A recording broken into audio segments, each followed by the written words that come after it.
Hello, welcome back to the channel.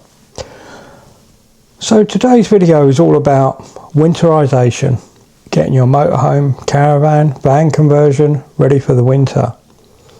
This is probably one of the most important things that you need to do, just to make sure it's safe and secure if you're not going to be using it.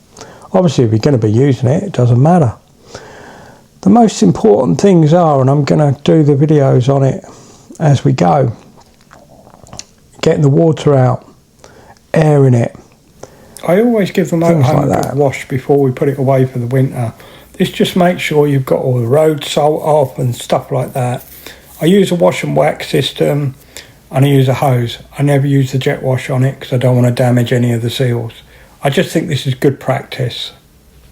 Firstly, you need to drain your freshwater tank. This is the blue tap.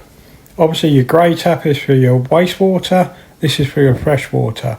Our motorhome, we're lucky we can unclip the tap and hold it down so it's below the level of the tank so it gets everything out. This is the tap to drain down the hot water system, the boiler. You lift the little yellow tap up and it drains out. This is very important if you're leaving your vehicle over the winter. If your boiler freezes and it cracks the boiler, you're talking a couple of grand to replace it. The other thing that I advise is to open all your cupboards. So you can let air circulate around the motorhome, caravan, van conversion, whatever it is. By opening all the cupboards, it lets air get in there, so that way, hopefully, you'll have less risk of mould or damp. We always leave them open, let the air circulate.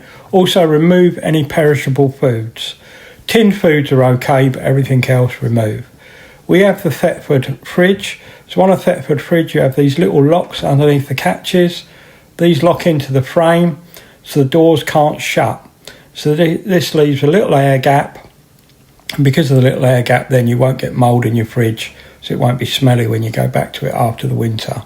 If they lock in place, so the doors are jammed open by an inch or so, just to let air circulate. Once all the cupboards are open, we also move the cushions away from the edge. This helps with stopping mould. This is the water draining out the boiler. It does take a little while, but we leave the tap open once it's all drained down as well. Then the next thing is you need to open all your taps. Turn them from hot to cold with them open. This way, if there's any water in it, gravity will force it back down the pipe. This is the kitchen tap. We also have to do the shower, making sure it drains all the way out, and also in the bathroom. Also, just remember, if you've got a flush type toilet, to make sure the water is out the flush as well. Leave the taps open.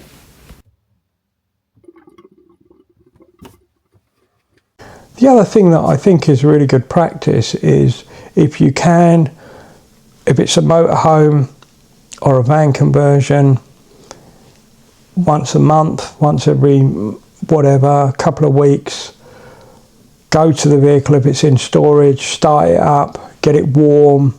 If you can, take it for a little run just to make sure everything's warm, but getting some heat into the vehicle. You know, if you can't drive it, put the heating on, leave the heating on for half an hour or so, an hour, just to get everything warm, get some air circulation. This will help you in the long run. If you move the cushions away from the edge, this stops the possibility of build-up of damp in your cushions. Lift your mattress up, things like that, just so that air can circulate. The more air that circulates, the less chance you've got of causing irreparable damage. If you're in the situation like we are and you can have it plugged in, that's brilliant because it keeps the batteries topped up. A lot of people will say disconnect the batteries. Now, you can disconnect the leisure battery if you're not going to be using it. That will protect it. But vehicle batteries, and this is where you have to be careful. Our vehicle has a tracker. It had to be fitted for the insurance company. Now, we can't disconnect the battery because if we disconnect the battery, yes, there is an internal battery inside the tracker, but it won't last that long. And it will also alert the tracker company that the battery voltage has disappeared. So they'll get a false alert. But this is why this is important to check. If our tracker isn't working, our insurance is null and void, because part of our insurance is you have to have the tracker. Yes, ours has got the alarm on it, ours has got a lot of other safety features which I'm not going to publicise all over the internet. It's what I do, so I understand them. So just be aware when these people say, yeah, disconnect the vehicle battery, that's all very well, but if it turns the tracker off, your insurance might turn around and say you're not insured if it gets stolen. So this is why I'd say once a month, go in there, start it up, getting it warm. I would say it's one of the biggest things that I get asked about is, oh, if I leave my vehicle for a week, 2 weeks, the battery goes flat. If you've got a tracker on it, it will drain the battery very, very slightly. There is nothing you can do about that. The tracker has to use power to work. It will eventually drain the battery out. We used to find before we were in a situation where we could have it plugged in, 3.5 weeks of it not being touched, the battery would start getting low. Yes, we got a solar panel. It was fine when it was stored outside. Our motorhome is now stored inside, but we have the advantage we've got it plugged into the mains all the time. I've changed my chargers on my vehicle battery to trickle chargers, so it just keeps the battery and it reconditions the battery as well. So what my battery charger does is it actually drains the battery down to 80% and then charges it back up again, and that going up and down all the time improves the longevity of the battery.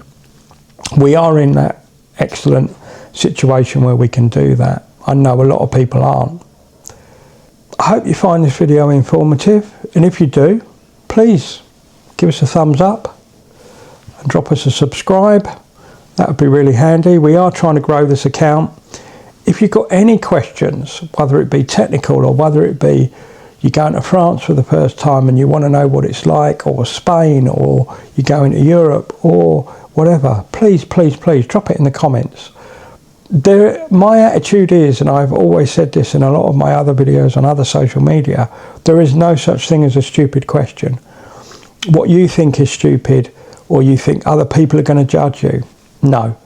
There are certain things that you're too scared to ask.